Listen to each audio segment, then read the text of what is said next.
So I think a really important topic here is to think about support.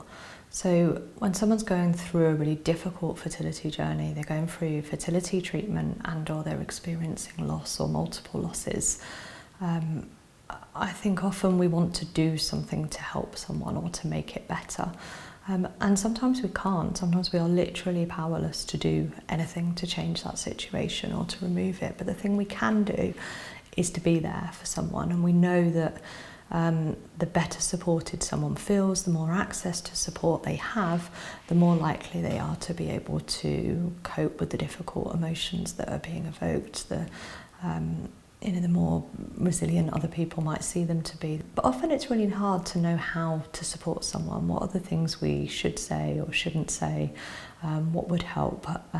So this module is for anyone who is watching it because they know someone who has had a loss, so a friend, a family member, thinking about how to support your partner if relevant, or conversely, if it's you who's had the loss and people around you aren't supporting in a way that is helpful and you're not quite sure what it is that you want or need or what it is that's kind of mismatching for you and you want to be able to help people to support you better, then this might be useful for you. So one of the most common things that people in the support groups that I run describe is that feeling of people not understanding or not getting it right or trying to support in an unhelpful way.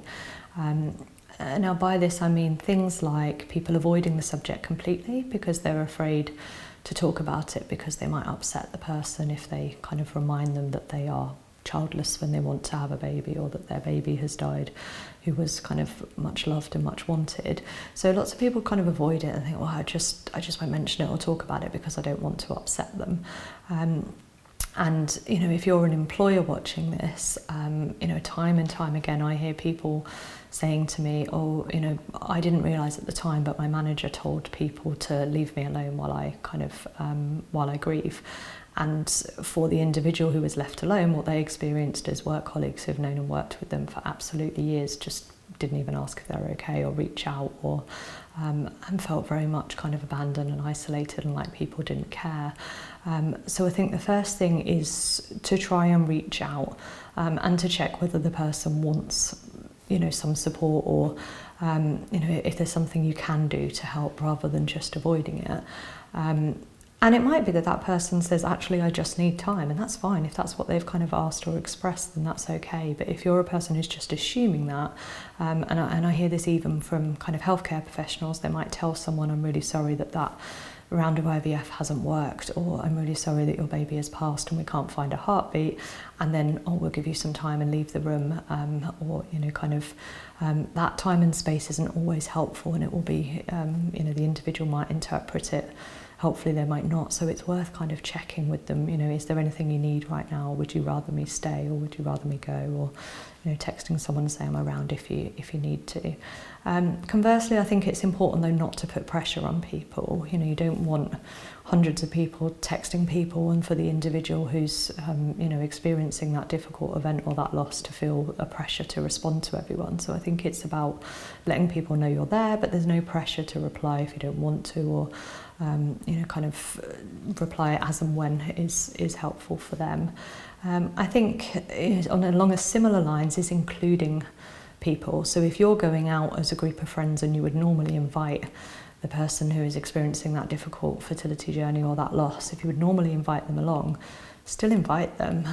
You know, I hear again and again people go, oh, well, we won't invite them because that might be difficult, or I'm sure they won't feel like it, or but that isn't explained to the individual. So it might be, you know, kind of still saying we're going, you're very welcome to come, or we're meeting up with our children. I totally recognise that, you know, name the elephant in the room. I recognise this might be difficult for you because so-and-so is pregnant, or so-and-so is bringing their children, or it's a family day out, or so don't feel the pressure to come, but if you'd like to, you know that we're here.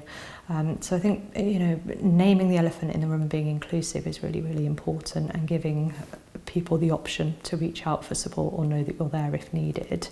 I think the other thing is thinking about language. Now, I don't want everyone to watch this video and then fear, I know I'm going to say the wrong thing, so I won't say anything, because that kind of leads into what we were just saying about that avoidance. But sometimes thinking about language is important. So for example, if you start a sentence with the word at least, it's likely to be experienced by the person as invalidating. So at least you can get pregnant, or if it's a neonatal death, some people have had people even in other support groups saying, well, at least you got to meet your baby, or you know what colour eyes they had, or I'd give anything to spend time with them, or anything with those kind of words at least. No matter what the intention is, it's kind of minimising that person's distress or their experience, as if it's they're lucky in some way that they had that experience when actually one of the worst possible things has happened to them. So at least is really minimising, and we can mean it to try and be positive, or to try and kind of cheerlead someone, or to think that we want them to kind of be happy. But for a person who is not in that place yet, it often will not be experienced in that way. It can be experienced as a very dismissive and kind of a real lack of understanding. The opposite of that is empathy. I cannot emphasize the importance of empathy enough. Trying to say to someone,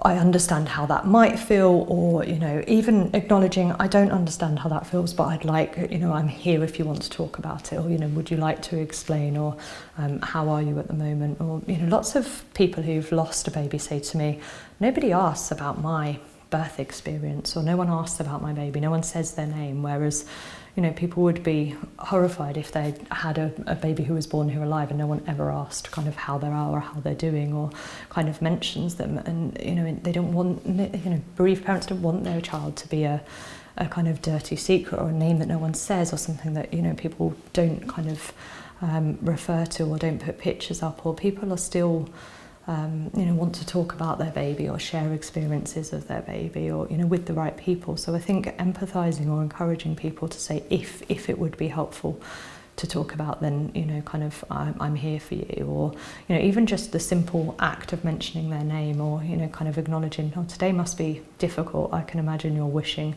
that whatever the baby's name was here, or sending a gift kind of after the loss of that might be something that includes the baby's name, or a card, or kind of just making an effort to be inclusive, and to know that they're being missed, and that they should be here, I think is really, really important.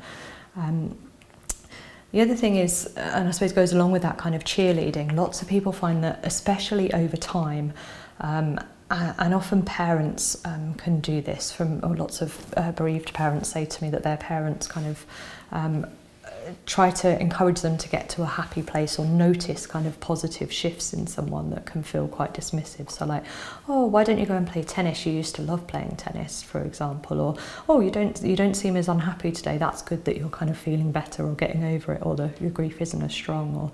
Or so again, it can be like the person really wanting to hold on to some positive, or kind of bring hope, but can feel quite dismissive. I think the best way to get it right for an individual is literally to be open, and to ask them if the comment is helpful, or what they need if they know.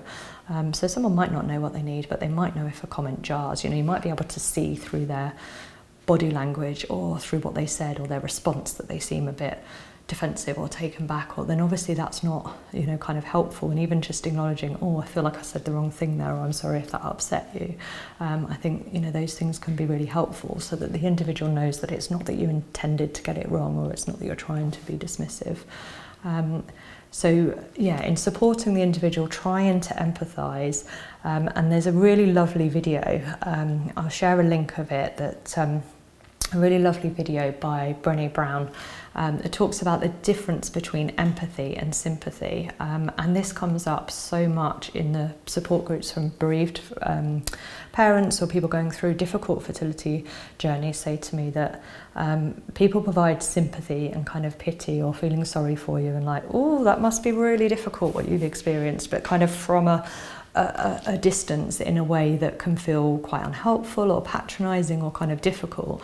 Whereas actually what they want is empathy, which is, that must be really hard right now. Can I sit with you in that, that really hard place, or I understand this is really tough for you to go out right now because you might see things that are difficult, but can I come in and sit with you? It doesn't matter, even if we just sit, even if you want to cry on my shoulder, I'm here, kind of thing. And I think that's experienced so differently to, oh, I'm sorry, things are really tough, let me give you a few weeks and I'll check back in a month and see if you're feeling happier.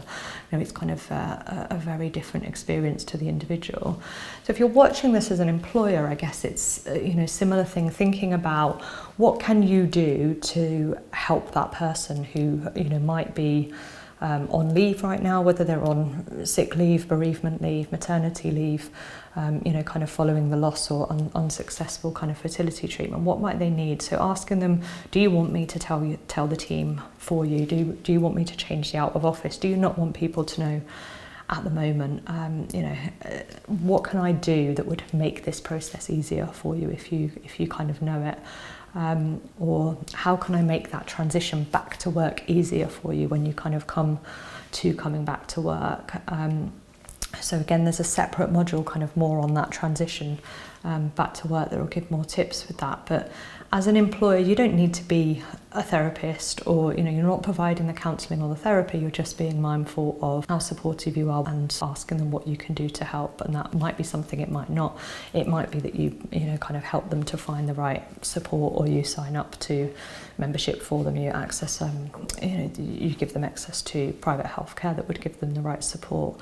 I've known of some workplaces, and some bereaved parents have told me that workplaces have called in people to do people who specialise in the area to do a webinar, or to consult about how to specifically help them, how to talk to the team about how the team might support. And those sorts of things aren't forgotten by the team. As I say, the bereaved parent who experiences that is like, wow, my workplace really went that extra mile, and I was so grateful for that. So I think sometimes the small things are really big. So support is the biggest thing you can do. And sometimes people contact me and say, can I pay for a session or a consultation or access to membership or books, or can I get resources for a loved one who's passed, because I want to know how to support them, I want to give them the information, or I want to break that information down, I want to reach out and find them a relevant kind of therapist or someone they might get on with. So there's lots of things that friends and family can do. And also, I suppose, I've talked there about emotional support. I think it's worth acknowledging there's also practical things you might be able to do. So if somebody has just experienced a loss and you want to help them, it might be that practically you say, if they have a dog, can I walk the dog for you? Actually, if you don't feel like cooking much at the moment, can I order you some meals in so that it takes away the stress of you needing to kind of cook, or it doesn't matter if you stay in bed. Can I message other people to tell them what you're experiencing and how you're feeling at the moment, to take that pressure off you? Or so there might be quite practical things. If you're organising a funeral or doing paperwork, can somebody else help with that? So also think about practical. I think, as I said in another module, thinking about supporting children. If they've got another child, can you take that child out and do something fun with the child so they have the space they need to grieve? So there's lots of little things that you can do physically and emotionally to support someone after a loss. Or those are kind of some ways that if you're experiencing people as unhelpful, then that might help you to know, to kind of say to people, actually, I think this is what I need, I think this is what might be more helpful. And if it's you who are finding people around you don't understand, they haven't been through the experience, and actually what you really need is people who get it right now, it's also okay to to say, I just need a bit of space right now because this is hard, and to connect with people who do get it at that point. So to go on to forums or support groups, find people, even if it's just one person in a similar situation locally, who you then meet up with kind of virtually or in person and kind of speak with. It might be that that person is the one who gets it, and you talk to kind of other people around you about other subjects. But sometimes people say to me, oh, I met up with family and they were talking about EastEnders last night, and I cannot believe they're just talking about something normal when I feel like this. Or checking in with them. Is this helpful? Or what can we talk about that's okay is really important.